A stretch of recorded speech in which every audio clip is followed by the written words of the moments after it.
वरना पछताएगा।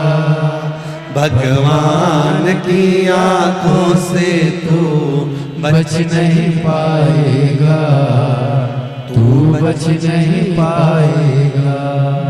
तुमने जो कमाया उसका भोग तुम कर पाओगे कि नहीं कर पाओगे, इसकी कोई गारंटी नहीं। फ्रिज खरीद कर लाए हो, उसका पानी पी पाओगे ना पी पाओगे। एसी लगवाया, एसी में सो पाओगे ना सो पाओगे। डनलप का गद्दा लेकर आए, उस पर सो पाओगे ना सो पाओगे।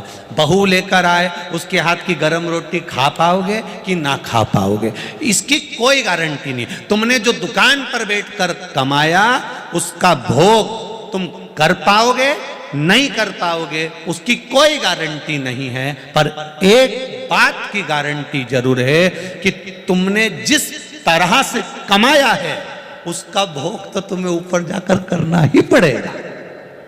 जैसा कमाया उसका भोग तुम्हें करना पड़ेगा। जो तुम कमाए अपने कर्म का भोग मनुष्य को करना पड़ता है। राम जी ने छुपकर बाली को मारा था, उस बाली ने कृष्ण अवतार में छुपकर भगवान कृष्ण को मारा था। कर्म का भोग तो करना पड़ता है।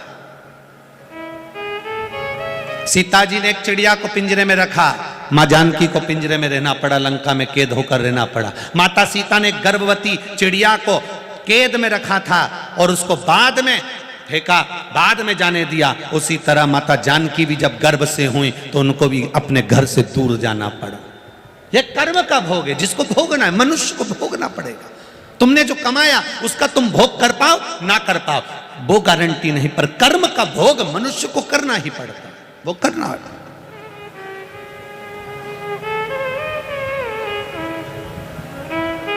बहुत लोग कहते हैं गुरुजी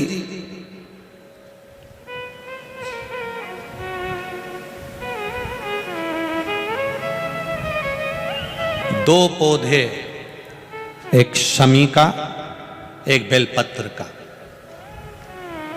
भूल से भी बेलपत्री के पौधे के नीचे से, बेलपत्री के वृक्ष के नीचे से अगर भूल से भी, तुम्हें नहीं मालूम कि यह बेलपत्री का पेड़ है, तुम्हें नहीं मालूम कि यह बेलपत्री का पौधा है, तुम्हें नहीं मालूम कि यह बेलपत्री का वृक्ष है, भूल से भी चलते चलते भी तुम्हारी ट्रैक्टर, तुम्हारी ट्राली, तुम्हारी गाड़ी, तुम्हारा बक्खर, तुम्हारा बेल, तुम बेलपत्री के पेड़ की छांव में से भी अगर निकल कर चले जाते हो तो दिन भर में अगर 100 पाप भी हो जाते हैं तो पल भर में धुल जाते हैं।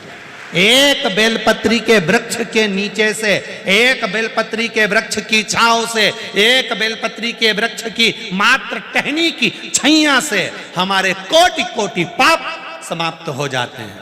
आप सबसे इस कोटेश्वर धाम की पावन धरा से एक निवेदन करना चाहूंगा, पूरे आस्था चैनल के श्रोताओं से, फेसबुक यूट्यूब के श्रोताओं से, और जितने लोग यहाँ कथा सुन रहे हैं, बारिश का समय आए तो एक बेलपत्री का पेड़ बड़ा कर कर उसको कहीं रोड के किनारे अवश्य लगाओ। कोई निकल कर जाएगा, उस पे छांव पड़ गई तो उसका कल्याण हो जाएगा।